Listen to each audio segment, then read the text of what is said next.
आप लोगों ने अभी कुछ दिन पहले देखा होगा कि ईरान इजराइल युद्ध के दौरान ईरान ने कतर में मौजूद यूएस एयरबेस अल उदैद पर मिसाइलों से हमला कर दिया। आप में से कई लोग सोच रहे होंगे कि आखिर अरेबियन पेनिनसुला के एक मुस्लिम मेजॉरिटी कंट्री में मिडिल ईस्ट का लार्जेस्ट यूएस मिलिट्री बेस क्या कर रहा है। इस बात को पूरी तरह से जानने के लिए हमें कतर के इतिहास और इस कंट्री के फॉर्मेशन के बारे में जानना होगा। हेलो, मेरा नाम है फराज शफीक और आपका मेरे YouTube channel facts by Faraz में स्वागत है। 18वीं शताब्दी के दौरान कतर में अल खलीफा ट्राइब का रूल था, खास करके जुबैरा में, जो कतर का कोस्टल एरिया है। मगर 1783 में अल खलीफा ट्राइब ने बहरेन पे कब्जा कर लिया और अपना बेस वहीं पे शिफ्ट कर लिया। इसके बाद नज्द की एक ट्राइब अल थानी ने कतर में अपने पांव जमाना शुरू किए और यही फैमिली आज भी कतर पे रूल करती है। शेख मोहम्मद बिन थानी ने कतर को यूनिफाई किया और उनके बेटे शेख जासिम बिन मोहम्मद अल थानी कतर के फाउंडर बने।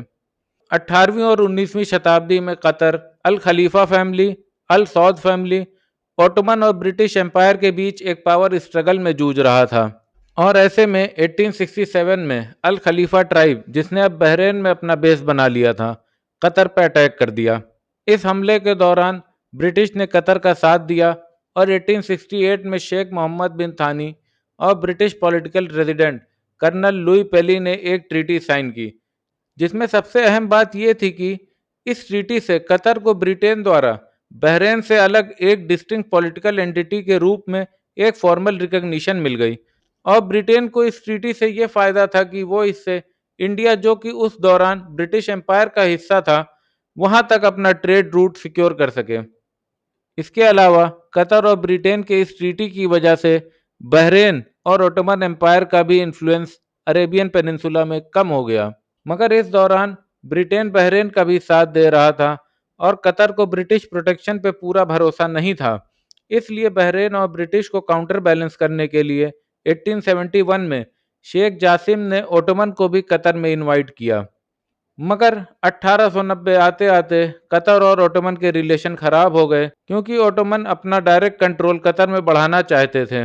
1893 में शेख जासिम ने ही ओटोमन को बैटल ऑफ अल वाजबा में हराया, जिससे ओटोमन प्रेजेंस कतर में बिल्कुल मिनिमल हो गया और वर्ल्ड वॉर वन में हार के बाद ओटोमन एम्पायर पूरी तरह से खत्म हो गया। वर्ल्ड वॉर वन के दौरान कतर ने ब्रिटेन के साथ एक ट्रीटी की, जो कतर की हिस्ट्री में एक टर्निंग पॉइंट साबित हुई। इस ट्रीटी के तहत कतर एक ब्रिटिश प्रोटेक्टोरेट बन जाएगा और ब्रिटेन कतर की हिफाजत करेगा। इसके साथ साथ अल थानी फैमिली के रूल को भी एक फॉर्मल लेजिटिमेसी मिल गई। मगर कतर पे कई पाबंदियां भी लग गईं, जैसे कतर किसी भी फॉरेन कंट्री के साथ ट्रीटी या रिलेशन इस्टेब्लिश नहीं कर सकता, बिना ब्रिटेन की इजाज़त के वेपन भी इंपोर्ट नहीं कर सकता।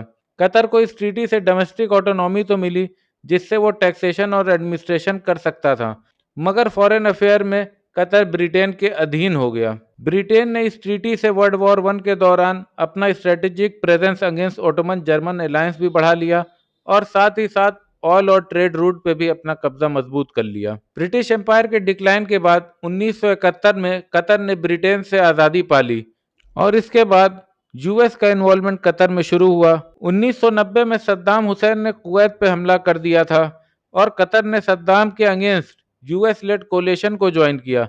इसी गल्फ वॉर के दौरान कतर में यूएसए मिलिट्री ऑपरेशन की शुरुआत हुई। 1992 में कतर ने यूएसए से डिफेंस कोऑपरेशन एग्रीमेंट साइन किया।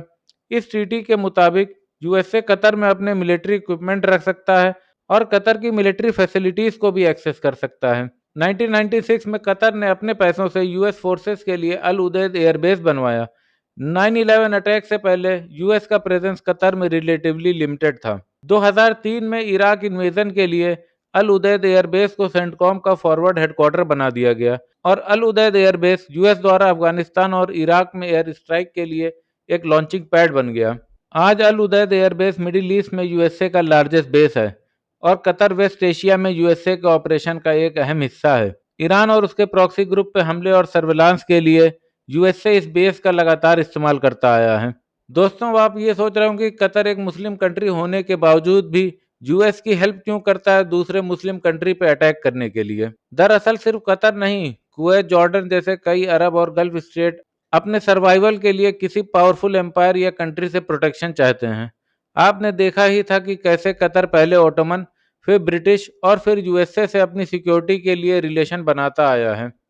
इन छोटे कंट्रीज के पास इतने ह्यूमन रिसोर्स नहीं होते कि वो अपनी मिलिट्री स्ट्रेंथ बढ़ा सके, और इन्हें खतरा रहता है कि कोई नेबरिंग पावरफुल कंट्री इन पे कब्जा न कर ले, जैसे सद्दाम हुसैन ने कुवैत पे कब्जा करने की कोशिश की थी।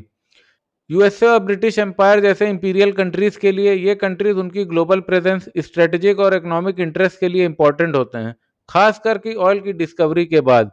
यहाँ की रूलिंग फैमिलीज अपने सर्वाइवल और रूल के लिए अक्सर ऐसी पॉलिटिक्स और वॉरफेयर का हिस्सा होती हैं जिससे यूएसए जैसे इंपीरियल कंट्रीज को फायदा मिलता है, और ये रीजन लगातार टेंशन और टर्मोइल में रहता है।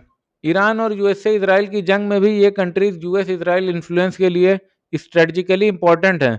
आप लोगों ने देखा ही होगा कि ईरान के रॉकेट सऊदी अरेबिया, जॉर्डन जैसे मुल्कों और वहां के यूएस बेस ने इंटरसेप्ट किए। आने वाले कुछ सालों में ये मुल्क ईरान इसराइल वॉर में एक अहम भूमिका निभाएंगे और मिडिल ईस्ट के फ्यूचर को भी शेप करेंगे। अगर आपको ये वीडियो पसंद आई है तो इस चैनल को सब्सक्राइब करें और इस वीडियो को लाइक और शेयर करें, और अपने वैल्यूएबल फीडबैक हमें कमेंट बॉक्स में बताएं। धन्यवाद।